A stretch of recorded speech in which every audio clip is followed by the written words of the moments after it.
we get started, a pleasure to meet you for the first time, I guess, if this counts. But thanks for having me, man. yeah, and I appreciate your time. This is Jonny Z was well, he influenced a ton of people. His impact on music is undeniable. So I appreciate the time. Thank you. Are we live and rolling, or can I adjust some lighting? You can adjust some lighting. I just want to make sure it looks not too bright. It looks like my face was washed out. It is a little bit, yeah, but but it looks better, a little bit better there.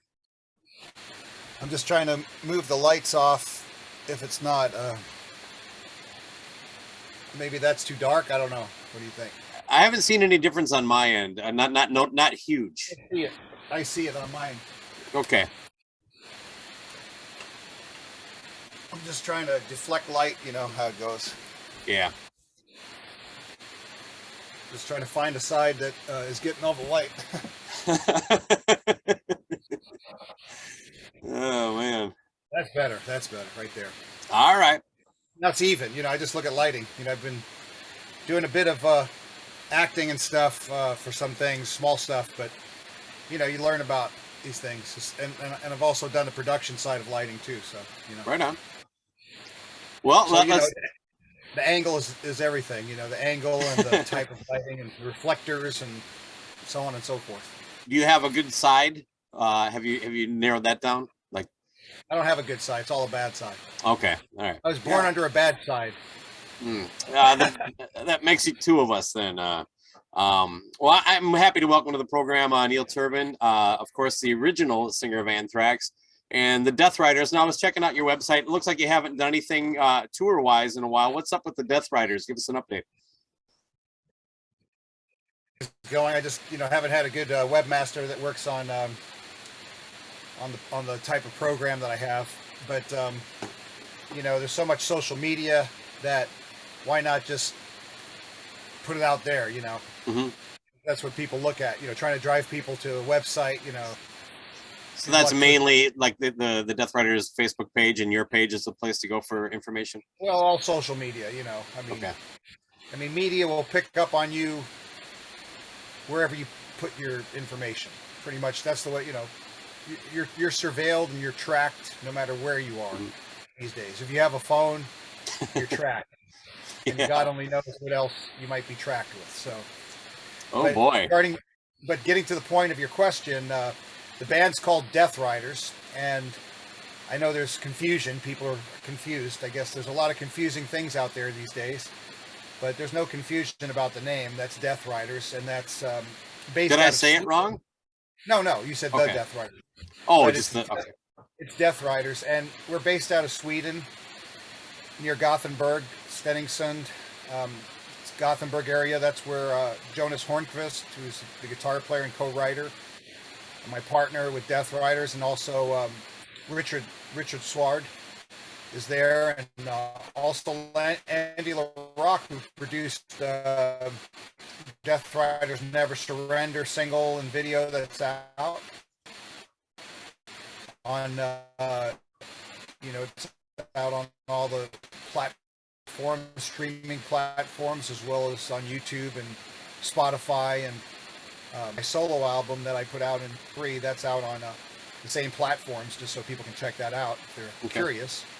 But regarding Death Riders, I mean, it's interesting when I get questions about what have you been doing? Well, what's the world been doing for the last 2 years? Right. I wasn't sure if it was just related to that or maybe something else, whatever. I mean, are you allowed out of your house? Are you allowed to, are you allowed to go to a restaurant? Are you under basically martial law or whatever's going on in certain parts of the world? So what that does is, things are changing on the landscape geographically across the globe. So what we're dealing with is certain countries you can go in, other countries you can't go in. And, I've been in discussions to go travel and go do shows overseas. And, there's people, from a standpoint of the bands and a standpoint of the promoters, it's very risky, because even if you have a big tour and you have a full band, one person gets sick in the band or the crew, then you have to maybe hustle to find someone to replace that person or on the band or the crew. That's in a bigger touring scenario.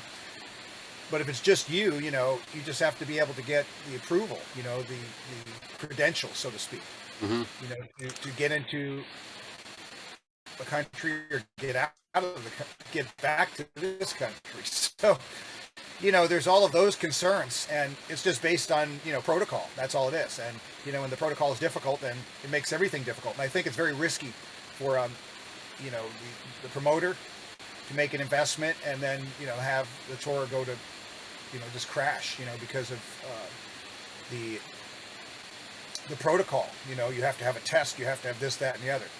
Even if you feel fine, if you're not coughing, then if you're not sneezing. But we're not trying to get into that conversation. But as far as Death Riders, so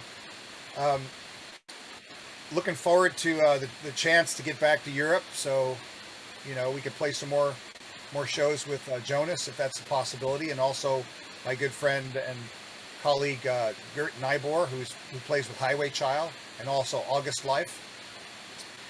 And Andy LaRocque was mixing, the Death Riders, the Metal Beast album, and we're still working on that. So that's still something that's undergoing in process. It's when people think of it, they think, oh, well, where is it? I need it now, immediate gratification. Where's my hamburger? I want it right now.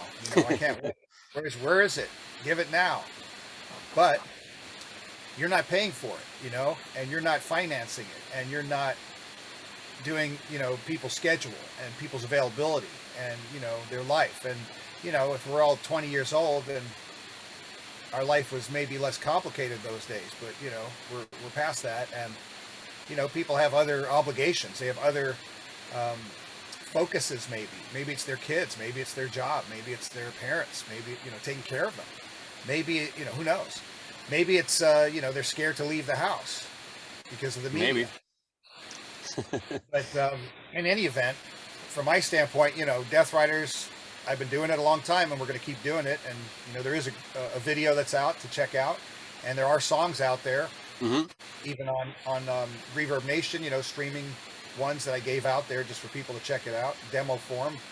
But we do have, we're now on Spotify and Apple Music and all that. So check it out. Check it out on YouTube. Death Riders Never Surrender. Then on the other side, Neil Turbin Eastlos, that's my solo band in California. So, of course, I do tour globally under Neil Turbin, which is, for metal right now. But I also do singer-songwriter stuff. So that's another thing I do. So, it's trying to distinguish between these different scenarios, so people aren't confused, but they have an idea of what I do. So I guess the expectation is metal, right? But I sing a lot more than metal. Jonas Hornquist over in Sweden, we have another band that's called Bleed the Hunger, and that's a classic hard rock band that's also available on streaming, not on Spotify and on Apple Music. It's all demo form right now, but that's another band that we have. And also I'm doing, like I mentioned, the singer-songwriter stuff. But with Neil Turbin Eastlos, I will say that we're doing, we're going to be recording soon the Fistful of Metal Alive album, which will be all of the songs I did, and I'll just leave it at that, with maybe a surprise or two. So that's going to be something that will be worked on. And my plan at this moment is to do it with my solo band, and hopefully that can happen. So we're trying to move that forward. And, I've been singing with other folks as well. I was part of, before all this media scare happened and crisis and all this, before the Spanish flu happened. What happened is, we were doing a lot of guest singing with Hammerfall, with Grim Reaper, Steve Grimmett, with Blaze Bailey, with Dave Evans, original AC/DC singer, with Whiplash from the East Coast, thrash band, and I know I'm leaving out somebody, Michelangelo Badio. I got to tour a little bit with Michelangelo Badio and we did the Shred Red Redemption tour, Shred Dead Redemption tour, and that was back in 2019. Or actually, 2019. And I also had the opportunity to sing with Michael at NAMM 2020. So I think the last show I did before the whole scare was with Thor, and that was Thor. Yeah, Thor. I know who you're talking about. Yeah, Thor from Canada. Mm-hmm. We just did a song with Thor, and a video as well. Wow. Called "We Will Fight Forever," and the album is called Alliance, and that's on Cleopatra Records. And I had the pleasure of working with John Michael Thor, and also Kevin Stewart Swain, and a great team of people on that. And that was a lot of fun. And working with Thor, and Thor had asked me on the Metal Voice. We did an interview.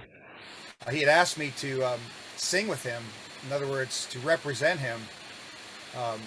Sing as Thor in character. So wow. That's, we'll see if that can happen. But I was honored and flattered that would even be a consideration. But I've known John since 1985. I met him in Long Island when I went to see a band that was opening, and Thor happened to be the headliner. And of course, I'd love to see Thor. That was an opportunity. And I went to see a band that I was in. Actually, the band that I was formerly in before I joined Anthrax, and that was Amra. And the drummer was very much like Neil Peart in the sense of the style, not so much that I'm comparing anyone to Neil Peart, but just in the sense of influence and style. Same kind of drum setup, same kind of feel. It's like listening to Rush on the drums, more or less, but in a rock band. So it was kind of weird because it's like overplaying on the drums. But the guy was a great drummer for what he did. And, I was not a Rush singer, so I was probably more in a commercial heavy rock direction at that point.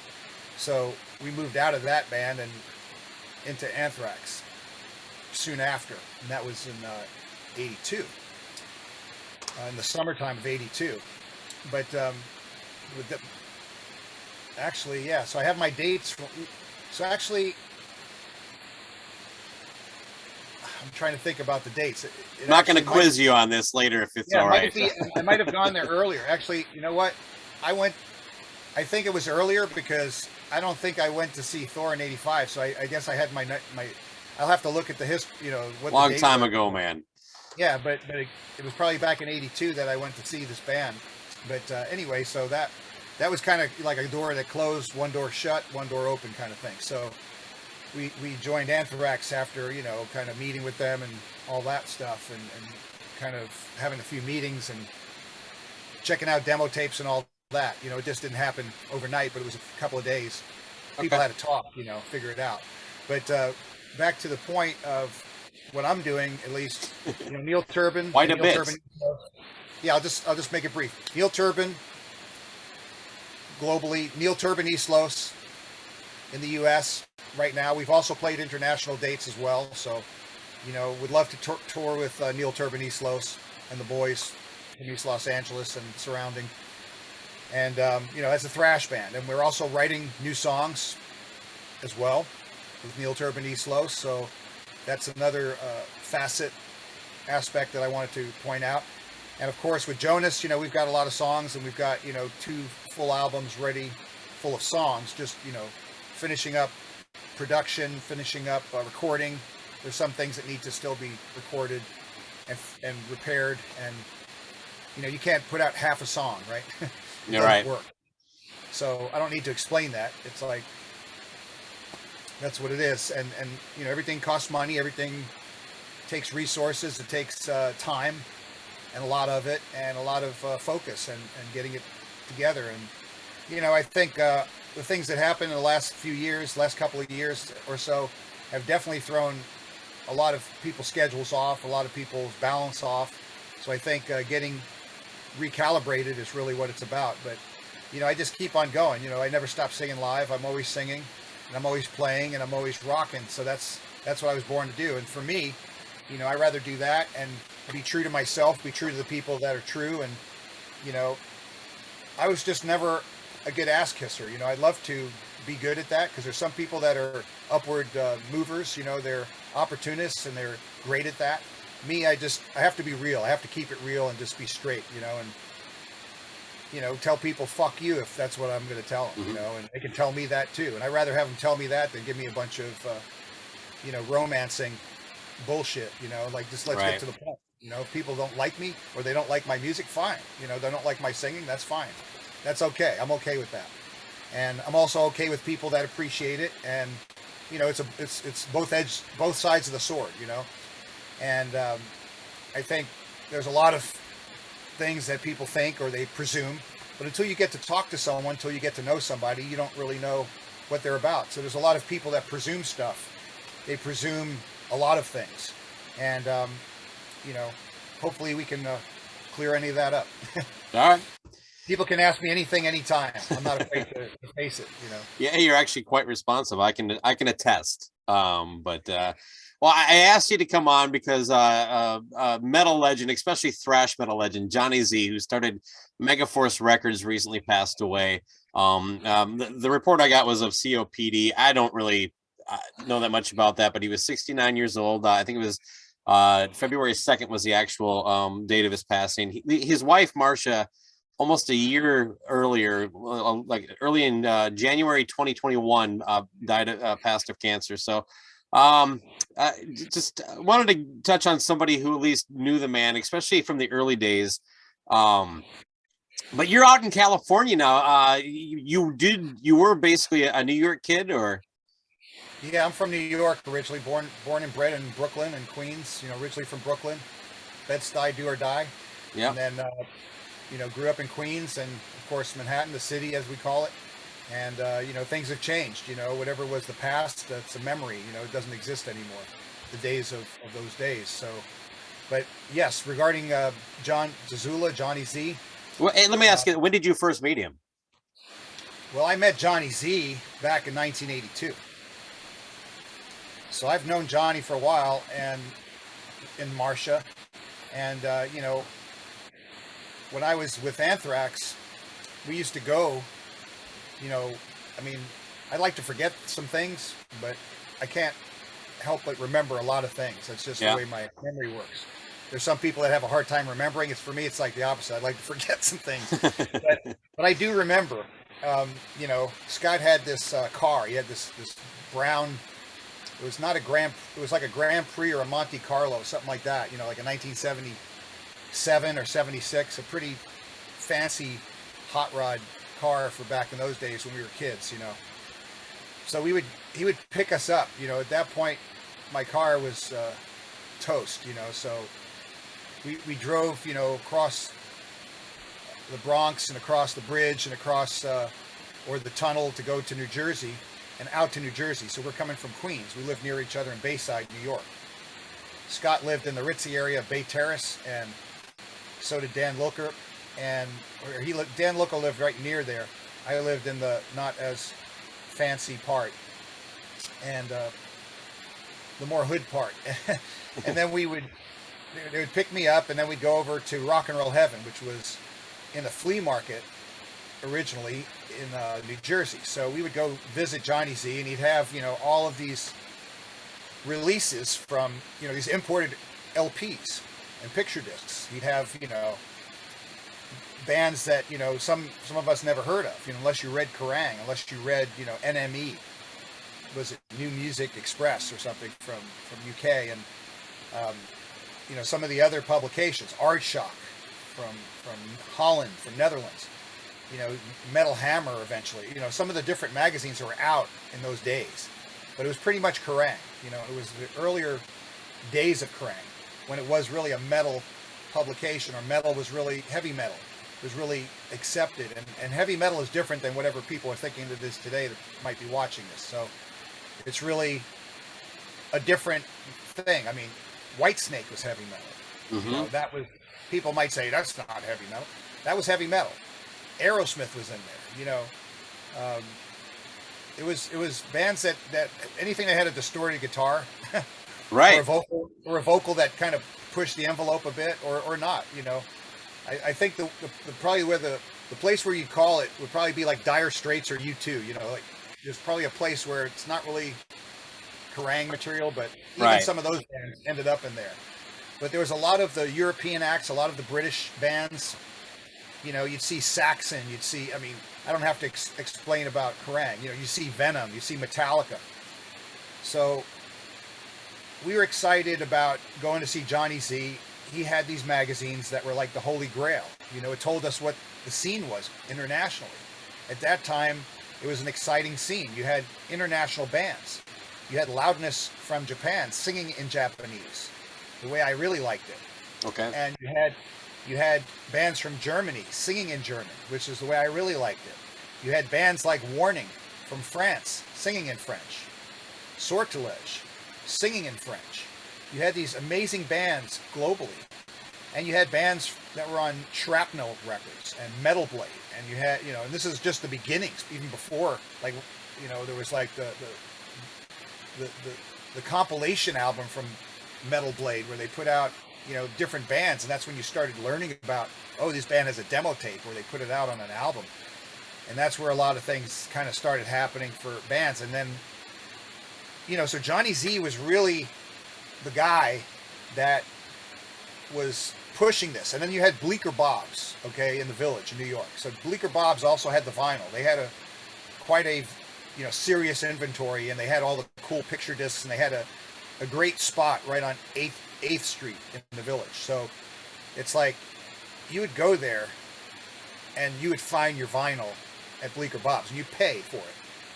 But then you'd go to Jonny Z's Rock and Roll Heaven, Johnny and Marcia's booth at the market there in Old Bridge, New Jersey, and you would find, you know, the latest, greatest, rarest stuff. So, you know, there was competition for Rock and Roll Heaven, Bleecker Bob's and some others. You know, you had one out in Long Island as well, you know, different areas, different regions, but pretty much Jonny Z was the East Coast. I mean, you know, and then he got into doing the shows. And that's kind of how Scott and myself and Dan Loker, you know, we started going out there. And some of the other guys didn't really go out there as much that were in the band. I mean, Charlie and Frankie were not in the band at that time. So that came way after, you know. They joined after. This is 1982. So they joined later. So, you know, at that point, we're trying to sell, I think it was our second demo before we went and did a third demo. So the second demo, you know, we're still kind of moving from the more traditional heavy metal. And, you know, my push was always, you know, I like the bands like Accept. You know, I like the band Motorhead. You know, I like the bands that were big bands that played big places, you know.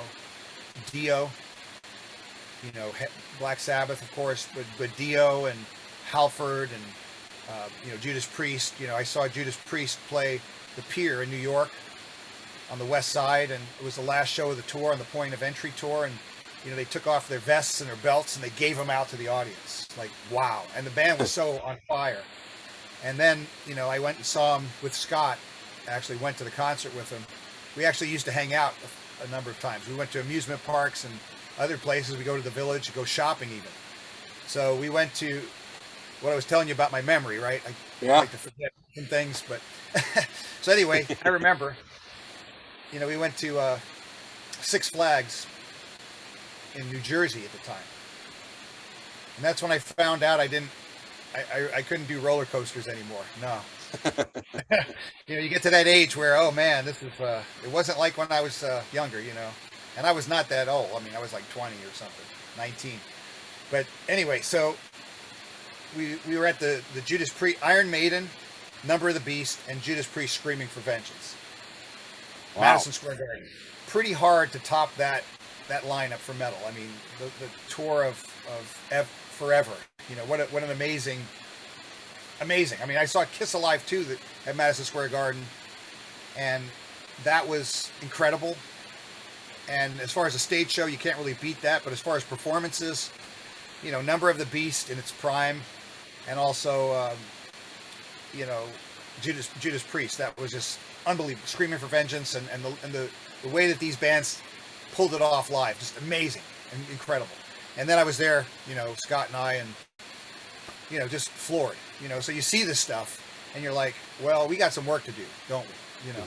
That's kind of our look to each other. Like, yeah, we got some work to do, because I mean, these bands not only sound fantastic, they not only have, very well tailored, crafted songs, very, very amazing, anthems and delivery, but the stage show and from that tour, like, wow, and they're just on their A game.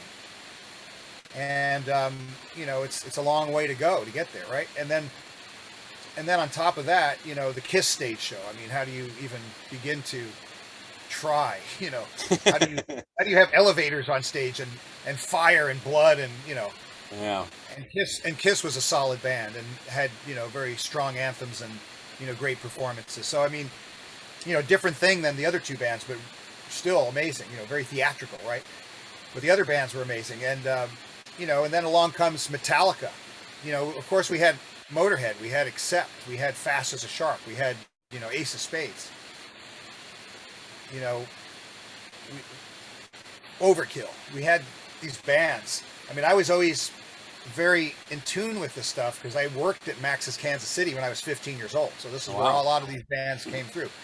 I was hanging out there at CBGB's, Great Gildersleeves, a whole New York scene, uptown, downtown, midtown, Village, Tribeca, New Jersey, tri-state area.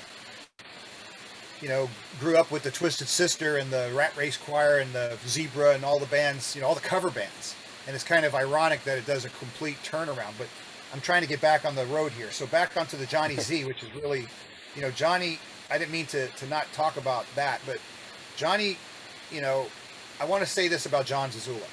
Johnny was a hard-nosed, very sharp, very shrewd. I want to use the right words here. Mm-hmm. So very hard-nosed. He was tough. And Johnny was no bullshit. That was his personality. No bullshit. Like, definitely John Zazula. And then he was also,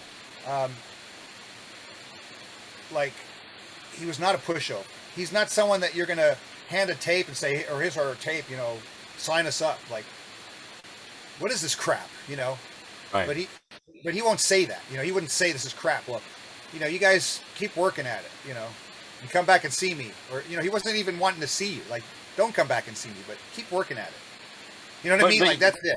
Did you, you trusted him though? Like he had an ear. You could tell early on that, like, when you met him, that like he knew what he was talking about when he would say something like that. Johnny had an ear. He had an ear for what was, it was his ear. Oh, what's going on? You're frozen on my end. Yeah.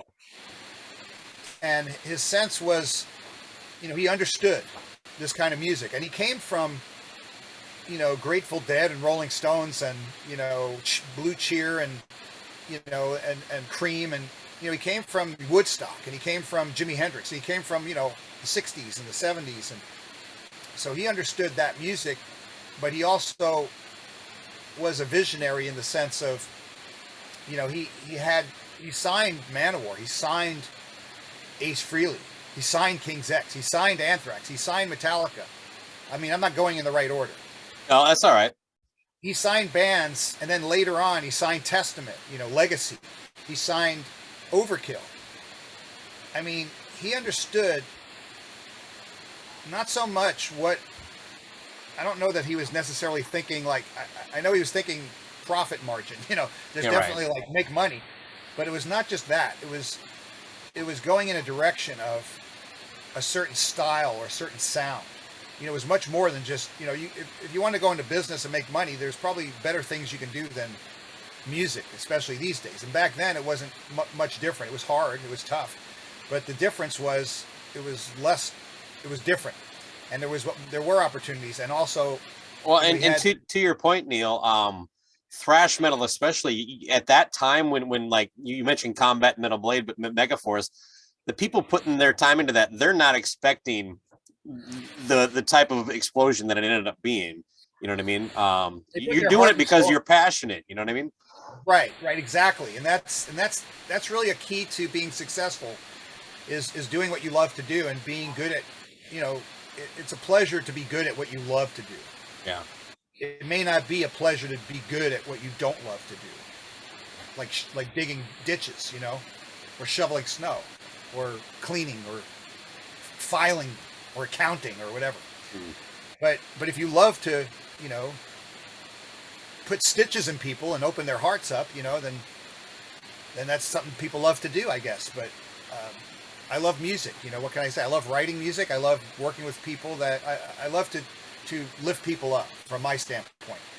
And back in the days, you know, with Jonny Z in New Jersey at Old Bridge, you know, I had a lot of experiences there. I've been there many times to Rock and Roll Heaven. I mean, I hung out there with Metallica, walking through the aisles of the flea market. I mean, you know, once you get past Jonny Z's booth, you know, the Rock and Roll Heaven, you're looking at, you know, sweatpants. you're looking at, you know, like clothes for your kids, or like a washing machine or something. Flea markets are a lot different in Minnesota, Neil. Yeah, well, this is back in, you know, early 80s.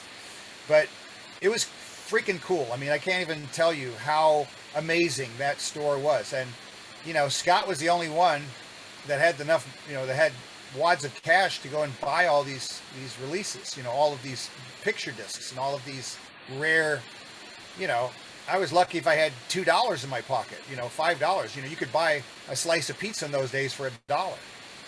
And you could buy gas for probably less than that, you know, around the same price. So those were days where musicians could survive on a limited income, a limited budget. But, you know, of course, things changed. But back then, you know, they sold records for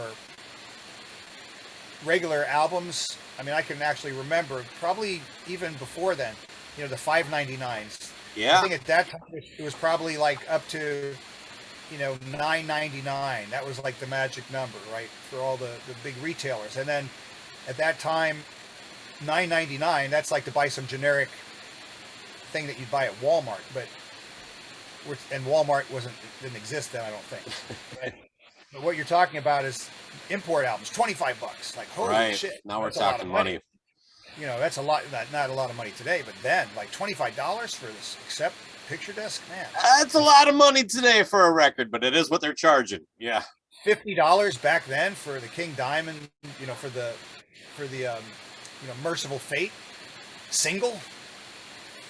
You know, or Venom or something like that. So it's like, well, Scott could buy it, but the rest of us couldn't, because I couldn't even buy the Kerrang magazine. I had to save up for that. That was $8.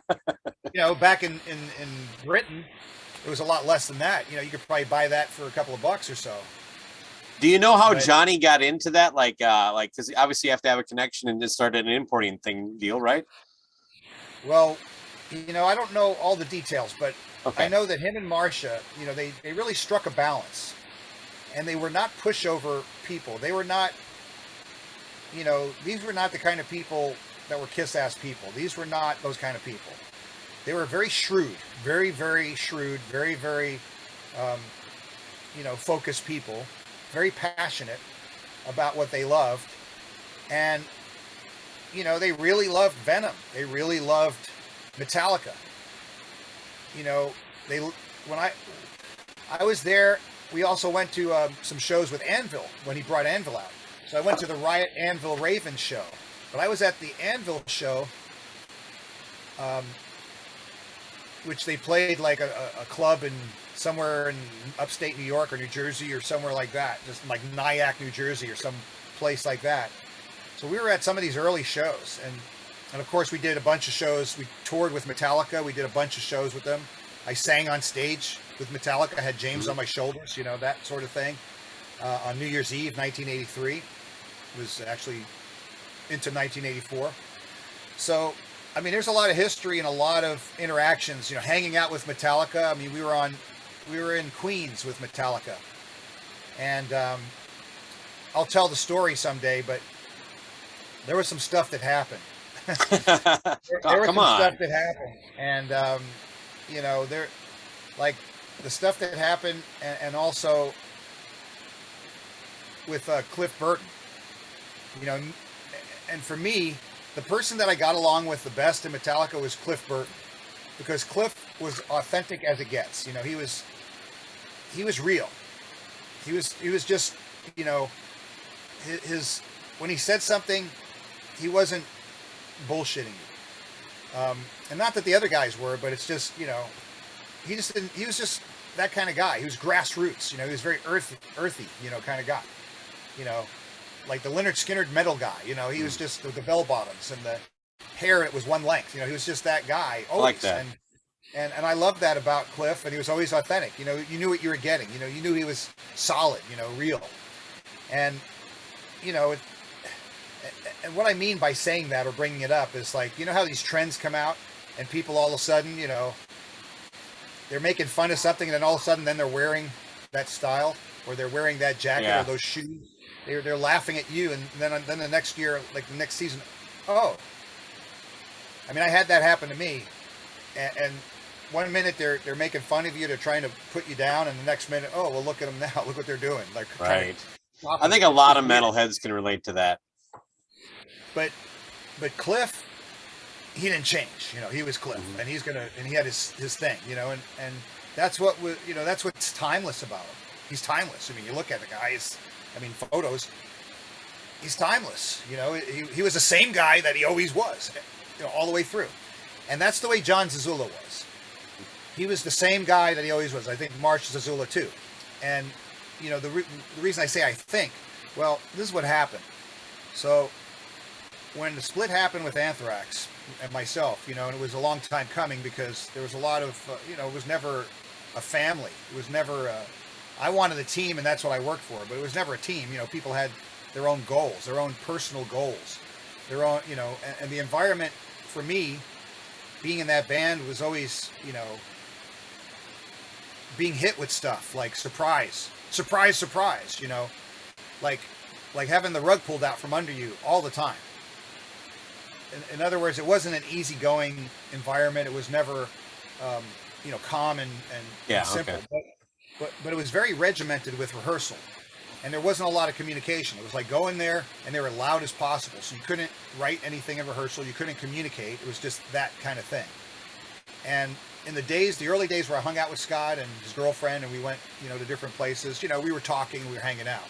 So it was more, you know, jovial. We went and did stuff. But then in Anthrax, you know, the dynamics changed as well, because he was pretty much in the band with his childhood friend, Dan Lilker. So everything was Scott and Dan Lilker, you know, both of them.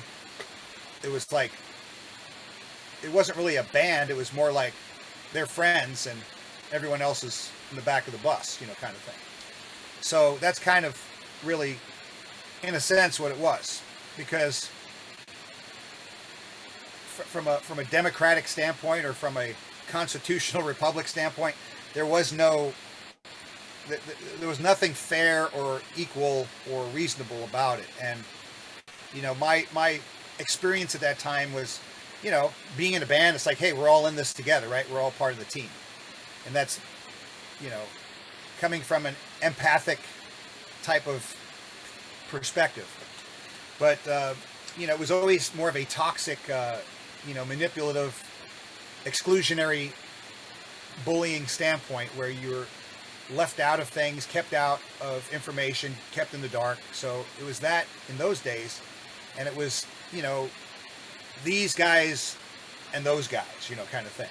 So that's the way that formation was. And what ended up happening is, you know, Scott got his buddy Charlie in the band.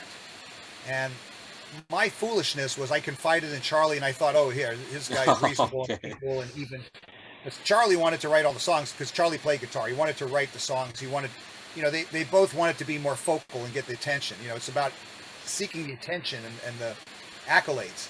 Me, you know, I was singing, so yeah, you're standing in the middle of the stage, you know. I mean, I could try standing on the end of the stage, but you know, it's weird, you know, we're not a jazz band, a jazz trio or something. I mean, this is where the singer stands in heavy metal, right? Yep. And I was getting attention, and for whatever reason, and I guess it wasn't appreciated too much by other folks, and other people wanted to be, you know, known as a lead person in the band. So I'm not trying to get into this conversation, but I'm just trying to give you that dynamic. But early on, you know, it was my job to be the front man. It was my job to, you know, get the audience going, you know, and talk to the audience and write the songs and co-write and write the lyrics, but there was no, and the melodies, but there was no interaction in the rehearsal. So I had to kind of pull back and do it in my own realm, my own room, because it was impossible to sit there with, Marshalls on 10. Everyone's trying to play as loud as they can. They want to be like Motorhead. Like, oh, we have to turn up like Manowar. We did shows with Manowar, so, oh, they're so loud. Well, we have to play. So I remember one time we were in rehearsal. Ross the Boss came to our rehearsal, and Scott was loud, and so was Dan Spitz. This is later on. But Ross was so loud, he turned the volume of Scott's Marshalls, and he had 9 of them. He turned it all the way up. And the music building, I'm trying to remember how many floors. I think it had either 7, 8, or 9 floors. I think it was 7. I'll have to look. But, it might have been more. But Metallica was on an upper floor. They were like on the fifth floor, I think, and that was Andrew Friedman's room, who was our manager for a while, who was from Kid Creole and the Coconuts, and so he was managing that building. So Scott got Andrew to give Metallica a room, an empty room that wasn't being rented, or they got some money for it or whatever. They were living there, and that's a whole nother story and conversation. But I was there through that whole process. It's just that Scott was there every day, trying to form a real relationship. And he had the gas money, he had the car, he had I didn't have a car at that point, so I couldn't just go there in a minute. So he really established that relationship with Metallica and really got in there, you know what I mean? Like, he wanted to be in Metallica, I think. He wanted to be Metallica. So in my case, I appreciated Metallica. I really liked their riffs. I liked it. I thought they had some catchy riffs. I thought they had some catchy songs, some great anthems, some great originality, very creative, very cool. They had weaknesses as well. I'm not saying this from my opinion. I'm saying this just from overall opinion. The opinion at that time, was certain instruments were maybe less strong than other instruments, but there's no doubt, there's no denying the songwriting, which is what carries a band, into future decades and years and success.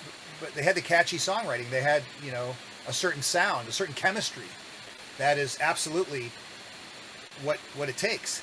And they also had the talent. They also had the character, and they also, and they grew into those positions. I think some of them more so than others. Where they develop more over time. I think for some, it takes longer development to get into that area. So I think on the drums, that happened certainly for Lars. He was a little bit sloppy back then, a little bit off tempo. That's not a knock on him. He was a young guy, but a brilliant businessman and a brilliant band leader, and he really understood everything really well. Being having his dad as a tennis pro, and he was. He traveled, and he was doing good already, so he already knew the landscape. He knew about all these bands being from Europe or being over there. And James, just really, he just took it. He was, prophetic. He was like, I wouldn't call him a prodigy, but I would say he was prophetic in the sense that he just, if you think of like Moses. The guy was like fit for the role. You see it in the movie, The 10 Commandments. Yeah, I know what you're getting at. That guy was like, like who else could take that role? Well, Neil, I got another guy lined up here in about 10 minutes. Let's get to where. Sorry to get off the track. Are you kidding? I'm enjoying the whole thing. I really wish we would wouldn't have had the glitches at the front end. But when Jonny signed to Anthrax eventually, get any stories about how that came together? The recording. I recently bought like a few months ago, Fistful of Metal on vinyl. I don't know that I had listened to it since it was probably on cassette. I don't know if they did anything different, but this record sounds amazing. And to your credit, this is a thrash classic. This is a must-have for any fan of thrash music. But back to the question, Jonny Z does eventually sign Anthrax, so you broke through and you delivered one of my favorite thrash albums, especially of that period. Well, thank you. And I understand you have another guest, but I just wanted to say that, I'm kind of fast forwarding to a point, and then I'll address your question. I'm Okay. fast forwarding Yeah. to the point where when I left Anthrax after the Roseland gig, which was the biggest gig at that point for the band and the most successful, and it was under a lot of auspicious circumstances. You know, they put me in a separate dressing room on the other side of the building. And they try to make it like, oh, you're so special, but no. It was like, hey, we don't want you in our dressing room. So they pushed me into another dressing room on the other side of the building, or they made it like I was there. And then Richie Stotts comes into the dressing room. It's like, where's Neil? You know, from the Plasmatics. I was like thrilled because, you know, that was the first time I got to meet him, and it was a super show. And what's also significant about the Roseland show is, like, it's a dancing ballroom, really kind of a high-end or classy kind of place. Fred Astaire, Ginger Rogers, and all that. Anthrax was the opener. It was Anthrax, Raven, Metallica, or Anthrax, Metallica, Raven, I think was the order. Anthrax, Metallica, Raven. Raven was the headline. Wow, what a show. So Metallica was next. But, you know, after Anthrax and Metallica went, you know, Raven, you know, they were up against some heavy competition. And Raven was a great band. But, I mean, gosh, you know, that's like... Come on. That's like having to play after Iron Maiden, Number of the Beast, and Judas Priest screaming for vengeance at that point. But, I mean, who's going to do that? Black Sabbath, you know, people would love Black Sabbath, but they'd be like, wow, I just saw Maiden and Priest play their best albums, like, you know, or one of their best albums, you know. But back to that, it's like what happened at Roseland. I don't know if people are aware of this, but I got people rowdy. Like, I was pushing. Like, I just came back from a whole tour. That was the last show, which turned out to be the last show I ever did with Anthrax. But it was the last show of the tour. And we went to Canada, and it was a big situation over there, which is another conversation. But, you know, just trying to get to the gig, and then the show that got canceled because, you know, we drove right away from a show. We went to Quebec, I think it was Quebec City. Boom, we left. We didn't play. We walked in the venue and out the venue. We got on the bus and people were throwing shit, and we left to the next city. It was a bummer. And it was hell trying to get in to Canada, and then, you know, we played in Montreal at the Spectrum, and then back to the US and back and at Roseland.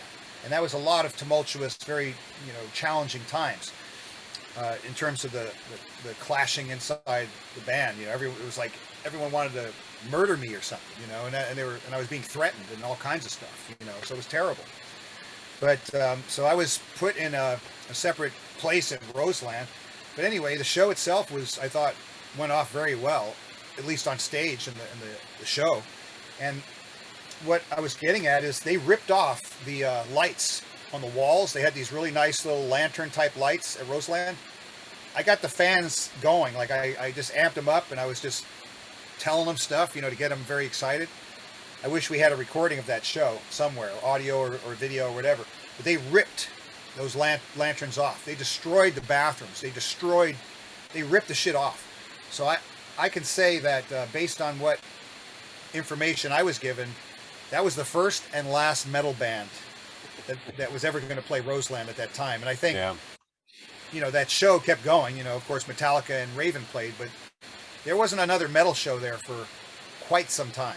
Okay. I think they had it up to here, you know, with having bands that, I mean, we weren't trying to create anything that was going to hurt the venue, but I got the crowd going, and I guess the band delivered on the energy level, and as a machine, you know, we powered through it.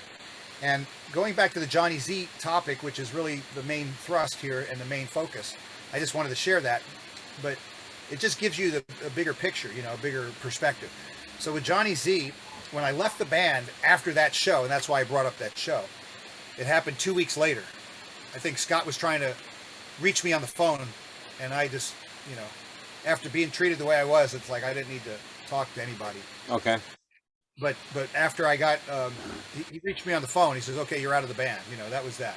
So, and I thought in my mind that John Zazula had something to do with it, that Marsh Zazula. They knew there was tension. They knew, you know, Scott was against me before I was even in the band, for whatever reason. And, you know, I didn't harbor any ill will, but that was one component of it. And I'm not blaming Scott, because there's other people in that band that were in the band or that are in the band. And, well, I guess it's the same, primarily, you know, some of the same people. And they, there was a number of things. We won't get into that because this is not what this conversation's about. Right. But the point is that I felt that John Zazula, because John Zazula had a very strong opinion, and he had a very strong opinion about doing things his way or what he wanted, and that's what got done. Like, I'm 18, it wasn't my decision. I wanted If You Want Blood on Fistful of Metal from AC/DC. And, I suggested it, and I'm 18 is a song that we were told to record. And Scott, I think placated the idea, agreed to it, because of course Jonny Z was financing the album. So, what are you going to do? Right. But that was not my decision. I didn't, I was like, I love Alice Cooper, but I don't want to, I would sing Bon Scott type songs, So anyway, that's when I could really do justice, in my opinion. So anyway, what happened is Jonny Z, I thought that he was the guy that was behind this. And as it turns out, it wasn't Jonny Z that was trying to push me out of the band. He was just trying to have a band to market. And, he's going to go with the flow. He's going to go with the flow. And Marcia, they like me, they don't like me, they love me, they don't love me. It wasn't love and it wasn't hate. It was just kind of like, Jonny Z's a hard-nosed business guy. And I got to give Johnny the credit for being a stand-up guy, because that's who he was. And he was a tough guy. He was hard-nosed. But at the same time, so two things that happened. One thing, I'll tell the story. So I was driving with Carl Kennedy. We would be, driving from Cortland, upstate New York, to Ithaca, which is about, 40-minute drive, 45 minutes back then. I don't know if they made the roads or the way better, but it's where Ronnie Dio's from, and the Rods, and David Rock Feinstein. That time I went up to Dave Rock Feinstein's cabin. He had a log cabin in the woods. But so we're driving up to the studio with Jonny Z, and he's telling us stuff. We hit an animal when Carl was driving, and then we got out and like, what was it? Hope it wasn't a person, right? And then Johnny's telling us, and I won't tell exactly what it was, but he was telling us about some regrets he had. He was being real down to earth, real sincere, and and I appreciated that about him. And I reflect back on that and understand that yes, he did. He was telling us stuff that, if he was an egomaniac, he wouldn't be telling us mistakes he made. A person that an egomaniac or a narcissist, they're not going to tell you about, like, I made a mistake. Like, they don't make mistakes, right? They're perfect, right? But Jonny Z was telling me some things that, and one was a serious thing, a very serious thing that he did, and he regretted it. And, it was a show of his humanity. That's what that was. And I just wanted to share that, because that's not something you're going to probably get in an interview ever. Right. But I just reflect back on that. And the other thing that happened is when I went to when I went to France with Jack Starr's band, I was supposed to replace Rhett Forrester in Jack Starr's band when they went over there. Jack Starr's Virgin Steel or whatever it was, that he put out a solo album, and Rhett was singing and Carl was playing drums, Gary Bordenero on bass, and Paul Kayan on guitar. So they did the Breaking Sound Festival in by Charles de Gaulle, over in France. And so that was a whole experience. I lived in France, in Paris for 3 months. But when I was over there, I went to also work for this magazine called Metal Attack. And that was an interesting experience as well. But the thing that I wanted to bring up is that when I was over there, I talked with Kerrang! Magazine. Because I was, I was not thrilled with what happened, of course, I was not happy. And I felt like I had been, messed with. And I just didn't understand that I was messed with. There was no doubt about it. When you have people that don't like you, or they have something against you, or they're holding a grudge, or they have something, a bone to pick with you, or they want to get rid of you, or whatever it is, there's other people that were jealous, and they were putting ideas in their heads. They were saying, Neil said this, Neil said that. And there was a photographer that I thought was my friend, but I found out, that he was saying stuff. And it's not his fault, but he didn't make it better. He wasn't helping me keep my job by saying stuff. And there's that kind of thing. So the reason I bring it up, and I'm just being forthright, I thought that John Zazula was maybe, trying to push me out too. And that maybe to some extent he was just trying to say, hey, we want to have a band play, like, I don't care who the hell, you got to have your dog sing. I don't care. Just, we got to, you can't do this to me. He knows a business guy. It's like, don't pull your singer out. We're trying to do shows. You guys just did a good show. Yeah. So I'm sure there was that kind of conversation. But in the end, after the wash, it all comes out. The red comes out in the wash. So what happened, full circle, I'm at the Metal Hall of Fame Awards. Maria Ferrara from Adrenaline PR. Yeah. Yeah, she comes up to me, lovely person. She comes up to me and she says, hey, Neil, John and Marcia Z are here. They want to talk to you. I'm like, what? And I didn't know that Jimmy K had already talked to John Zazula, to Jonny Z, and he says, hey, man, have Neil come over. I want to talk to him. I want to see him. And Marcia as well. They were sitting together. And, we got to talk. We got to sit down. We took photos together. They did. So I'm sure they have photos somewhere, or there must be some somewhere. But the idea is that they were just really, gracious, friendly, cordial. And it's like making that effort to bridge that, it's been since 1985, 84. Since I was at an attorney's office, Manat Phelps Phillips, or whatever their attorney was at the time for Megaforce and Craze Management. So I was at that office in 85 in January of that year or something. But I was out of the band, obviously in August. A few weeks after the Roseland show on August 3rd, I think it was, or 4th. And then of 84. So what I can say is that Jonny Zazula, he just was an authentic person, a real authentic person. He was not a pushover. He was not not a girly man. He was a man's man. That's John Zazula. He was definitely, a solid individual, and Marcia was solid too. And they had their passions. And I think they were very passionate people, and they really believed in, I think when we were in Ithaca, in Pyramid Studios, and he walked in, he had me come into the room where he was listening to like a 2-inch tape, like they just bounced, just to listen to it like in a car stereo, or just to kind of check it out. Metal Thrashing Mad for the first time. Jonny Z listened for the first time. It's like his hair was standing up. It was like, whoa, his eyes were like, whoa, like that. And it's like, man, did you ever think about singing for Metallica? I'm like, well, actually, no. They said they have a great singer.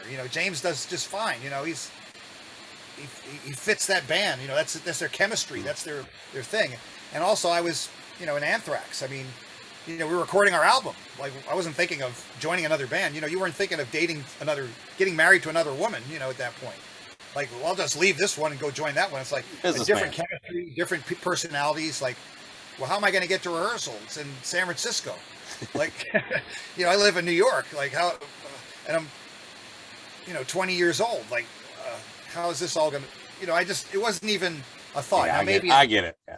In 2022, it might be a different idea, but the media, some of the media outlets in the metal media or music media, they took that and they twisted it. They twisted my words, and they twisted what I was saying that I said that I was offered a job or offered to sing in Metallica. No, I never said that.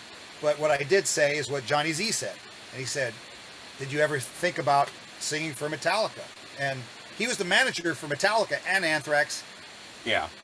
And Manowar and Ace Frehley, or at least the label for those bands. And it's like, holy smokes, this is like, he must have liked the song. And I was like, well, I'm glad that he didn't not like the song, because that would really suck. No, it's a classic tune, man. And at that point, I think what it was, I just have to mention this: Soldiers of Metal, the single that came out. So they put out a 45 with Soldiers of Metal and Howling Fury as the B-side. This was a single that came out in September 1983. And they played it on college radio and all the metal supporting stations. They might have got a little support from the major stations in some places, but mostly the smaller stations. And it did very well. The single sold out, 3,000 copies, boom, quickly. And, I guess that was kind of Jonny Z testing the waters, seeing what it was like. Was this Anthrax band going to do anything, or does anyone care, And people cared. But I think he wasn't really sold on the band until that moment. Like that moment, he realized, like, wow, this is incredible, and that was his reaction. And I, he brought me in the room because we were there together. Like I was there for a whole month, staying in upstate New York, in Cortland, going to Ithaca to record Fistful of Metal at Pyramid. And Jonny Z came up for the last week, and the band came up on the weekend, or they came up to record their tracks, the rest of the guys. So they were not up there. They were kind of up there here and there just to record their tracks, and then they came up at the end for the mix, which was like 2 days. The album, 2 days. The album was mixed and the vocals were done. It was crazy. I waited there for a month to do my vocals. 2 days at the end when they were mixing it. It was terrible because I needed more time. Way it goes, yeah. But the moral of the story is, Jonny Z, I have huge respect for him and Marcia, and I'm my deepest sympathies to Ricky Zazula and the Zazula family, and to Maria Ferraro, and my gratitude to Jimmy Kay and Pat Gesualdo, who runs the Metal Hall of Fame, for making this happen, because without them and Maria, Jonny and Marcia, we never would have got to reconnect like we did and reunite. And, there's no reason for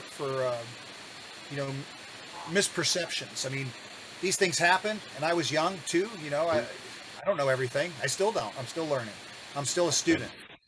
But I think that's really where I'm coming from, and I appreciate that they gave me the opportunity, because really, to me, that's the way I look at it. I look at it that Maria Ferrero, Jimmy Kay, and Pat Gesualdo, they gave me the opportunity, and Jonny Z gave me that opportunity. He extended the olive branch, and Marcia Z did. So that was wonderful, and I'm forever grateful for that, because, you can have all the money in the world, you can have all the things in the world, but all you've got that when you leave is relationships, and who you lifted up, and who the connections that you made. And B.B. King, who I've met and was on his tour bus in 1999, he said to me, Neil, it's from here to here. Well, Neil, I really do got to go. I can't tell you how much I appreciate you giving me some of your time, though, and sharing these stories. I know the listeners are going to enjoy it, and it's truly it's kind of fun to talk to someone like you and just kind of live, because I was a Minnesota boy. I was 10 years younger than you. You know what I mean? All this stuff was hitting me, and you're out there living this. So again, thank you for your time. Rest in peace, Jonny Z. I wish I could have met the guy myself to tell him how thankful I am for the impact he made on my life and millions of others.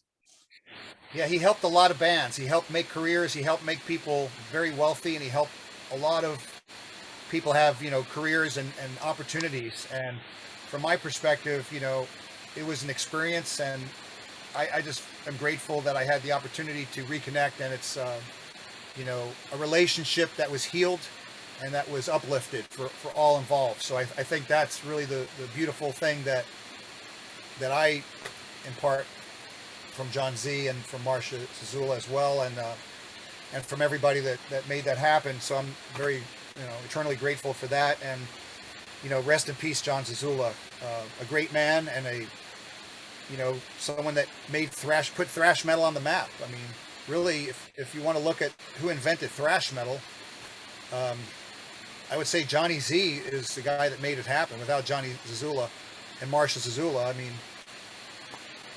they invented thrash metal. I mean, they put it on the map. They created the mechanism for this to exist.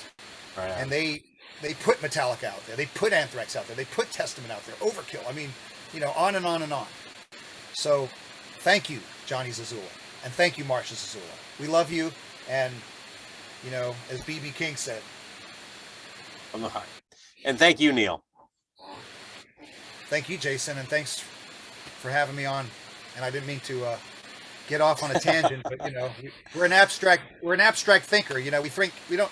Some people are linear, some people are abstract. But that's what makes me an artist. I write songs. I mean, that's the way I think. If I thought like everybody else, then I'd order the same thing off the menu.